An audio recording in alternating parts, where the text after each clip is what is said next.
மதுரை மாவட்டம் சோழவந்தான் அருகே இரும்பாடி, கருப்பட்டி, பாலகிருஷ்ணாபுரம் மற்றும் பல்வேறு கிராமங்களில் சோழவந்தான் சட்டமன்ற தொகுதி அதிமுக வேட்பாளர் மாணிக்கம் மக்களை நேரில் சந்தித்து வாக்குகள் சேகரித்தார்.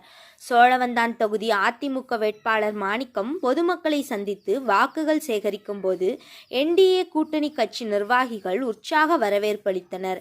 பல்வேறு கிராமங்களில் அதிமுக வேட்பாளர் மாணிக்கத்திற்கு பூத்தூவி பெண்கள் உற்சாக வரவேற்பு அளித்தனர்.